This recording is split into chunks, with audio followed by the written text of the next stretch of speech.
Aqui outra vez, agora dando prosseguimento à resolução de exercícios também, das aulas 5 e 6 de literatura, beleza? Então, coloquei a paginação para que vocês possam acompanhar com tranquilidade também a resolução desses exercícios, tá?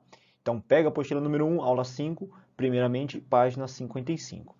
Nessa aula, lembra que a gente está falando um pouquinho sobre a literatura trovadoresca, a gente já entrou no mérito da literatura medieval, dos primeiros aspectos que a gente delineou da literatura portuguesa, ok? E aí nós temos um texto que necessariamente não é um texto trovadoresco, nessa primeira questão, mas sim um texto do Manuel Bandeira, que faz uma releitura mesmo dessas temáticas ligadas ao trovadorismo. Dá uma olhadinha nessa questão aí e no texto primeiramente, né? Cantar de amor. Olha só como ele começa. Minha Senhor, com nojo dia som, ancuidade em sem cor a si, e por Deus não sei que farei eu.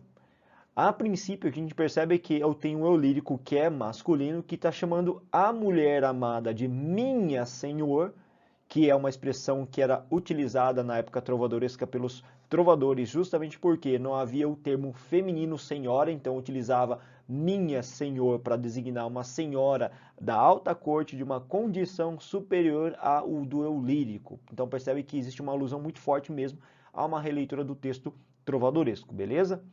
Com não sei dormir a muito gran coração, sazon, aliás, minha senhor, ai, meu lumen, meu bem, meu coração não sei o que tem. Então ele está confuso, porque essa mulher se tornou o lume da vida dele, a luz, a iluminação e a glorificação, só que existe um problema.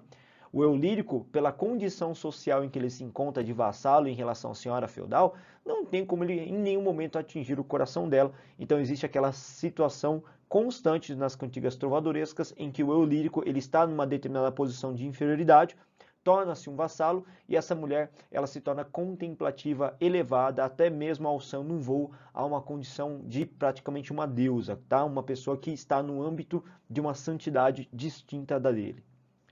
Minha Senhora, aí já temos uma leitura um pouco mais atual, né? Assim como hoje em dia, como o dia de hoje, perdão, estou sofrendo tanto e tão pálido, e por Deus, não sei o que farei. Porque não durmo há muito tempo, minha senhora, a minha luz, o meu amor, meu coração, não sei o que tem. Então veja que, na verdade, as duas últimas estrofes são uma tradução da que acontece anteriormente. Então você percebe que ele não vai dormir porque não tem essa amada. Essa amada, em sua ausência, no coração dele, faz com que ele sofra bastante. E aí ele pergunta, né, no texto anterior, o poeta brasileiro Manuel Bandeira resgata os cancioneiros medievais, fazendo questão de adotar uma expressão galego-portuguesa, que tem sua livre versão para o português contemporâneo depois. Tornando como base o tema referido, discorra sobre os seguintes aspectos. Vamos lá. Letra A. As referências à lírica trovadoresca expressas no texto. De que forma a lírica trovadoresca é expressa no texto? Pela linguagem, obviamente, que a gente percebeu nas duas primeiras estrofes, pelo sentimento ainda muito imanente de coita amorosa, pela situação de reverência à senhora como um vassalo que ele é, em relação a uma mulher elevadíssima, manifestando então um sentimento praticamente de coita amorosa, de sofrimento causado pelo distanciamento e a impossibilidade de ter esse amor. Então tá aí uma resposta para que vocês possam acompanhar, que basicamente é aquilo que eu externei neste momento, ok? Agora olha só a letra B. A importância da mulher para a felicidade do eu lírico. Até vou fechar aqui a minha câmera para vocês poderem ver a resposta como um todo, né? Qual a importância dessa mulher para o eu lírico? Gente, essa mulher é o sentido da sua existência. Então, nesse caso, por ser o sentido da existência dele e ao mesmo tempo por ser o sentido do seu sofrimento, a gente percebe esse sentimento sempre dual manifestado pelo eu lírico das cantigas trovadorescas. A mulher é o motivo de inspiração, mas ao mesmo tempo de sofrimento, coita amorosa. Beleza? Tá aí a nossa resposta possível para essa questão. Dando um printzinho aí, copiando, por meio de um pause, vamos seguir para a próxima questão então. Essa próxima questão também não vou aparecer na tela para que vocês possam visualizar por inteiro, né, esse conteúdo. Ele é baseado numa tirinha aí. Vocês podem observar essa tirinha com calma. Considere os quadrinhos as reflexões da personagem feminina. Olha que a personagem diz: recebi uma carta numa tarde chuvosa. O color das suas palavras me fez companhia durante as noites cada vez mais frias de outono. Sinto sua falta, meu amor. Espero te encontrar antes do inverno, diz essa carta. Sempre sua, M. Né? No ritmo de hoje não temos mais tempo de sentir saudade, diz essa outra última figura aí dentro dessa tirinha? Claro que existe uma crítica à modernidade, à contemporaneidade, e parece que as relações amorosas, românticas, ficaram no passado por conta da nossa rotina diária e dos nossos interesses muito mais focados em atender às demandas do mundo contemporâneo. Mas enfim, né? Olha o que ele pergunta nessa questão. A saudade acentuada pela distância que separa duas pessoas que se amam é um sentimento presente em muitas obras, independente do período artístico que foram produzidas. Pensando na Idade Média, os quadrinhos podem ser relacionados às cantigas do que especialmente? Lembra que tem uma mulher que fala. E essa mulher que externa o seu sentimento de saudade pela distância do amor não é uma característica típica das cantigas de amigo, em que o amor se concretizou? Pois bem, a letra C responde muito melhor essa questão. Você até poderia ficar com a letra D. A letra D fala amigo, pois a mulher lamenta a partida do seu marido para as cruzadas e teme que ele não retorne. E a letra C diz amigo, pois a ausência do amado traz solidão e sofrimento para a mulher que é apaixonada o aguarda.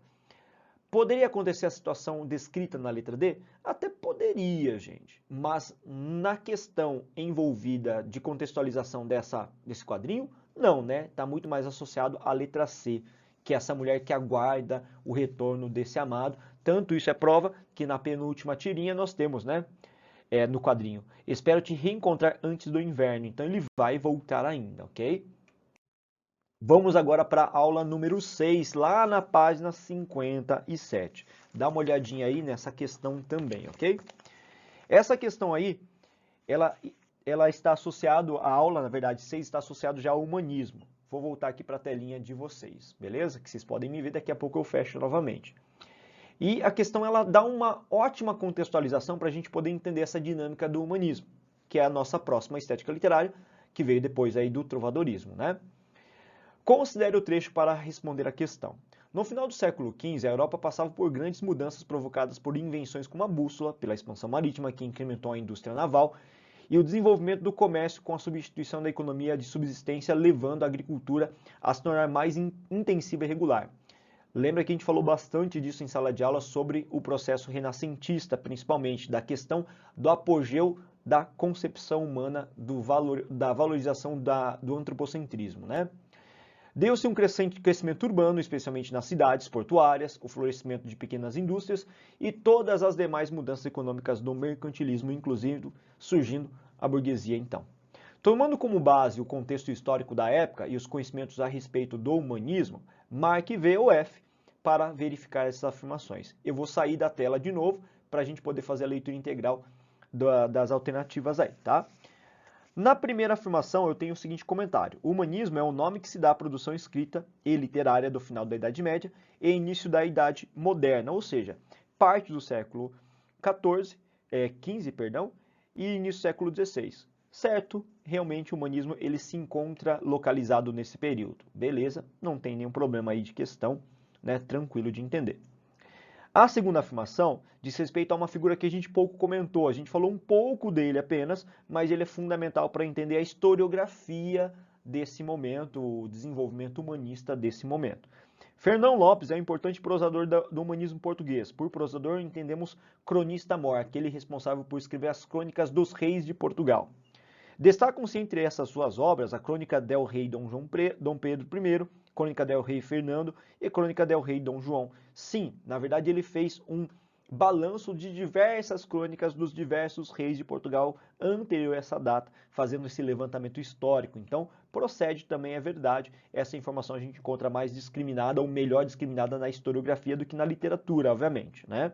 Até porque o Fernão Lopes é estudado na historiografia e não necessariamente na literatura. Terceira afirmação. Gil Vicente é um importante autor do teatro português e as suas principais obras são O Alto da Barca do Inferno e A Farsa de Inespera, com certeza, entre tantas outras obras que ele escreveu também. E a última afirmação. Gil Vicente é um autor não reconhecido em Portugal, em virtude de sua prosa e documentação histórica não participaram da cultura portuguesa. Como assim? Né? Totalmente falsa, com certeza, não procede. Ele é muito importante, a figura mais notória da literatura humanista portuguesa. Então, verdadeiro e falso, a alternativa letra A, marquem aí. E aí, na sequência, nós temos uma outra questão, que também se refere, obviamente, ao teatro vicentino, E ele pergunta, nesse caso, ele sugere, aliás, para que a gente leia a estrofe abaixo e verifique, né, tente enquadrar em qual peça teatral nós temos esse trecho. Eu pulei um trecho inicial para ele poder caber na sua telinha, mas a primeira estrofe só não vai fazer tanta diferença. Vamos ler esse trecho rapidinho. Ó Jesus, que enfadamento, e que raiva e que tormento, que cegueira e que canseira, eu hei de buscar maneira de algum outro aviamento. Essa fala, galerinha, é a fala de uma tal de Inês Pereira, que faz parte de uma obra chamada de A Farsa de Inês Pereira, em que esse momento ela se queixa do trabalho braçal que ela tem que exercer por ser uma mulher pobre no cenário de uma era medieval, de um período da Baixa Idade Média. Então a resposta que corresponde a essa questão, eu já praticamente dei para vocês, é a letra C, ok? Que é uma farsa, então uma comédia, beleza? Alguma coisa que trabalha com um rito humorístico. Espero então que vocês tenham entendido. Na próxima aula a gente já vai entrar no período clássico, beleza? Então aguardo vocês lá. Muito obrigado.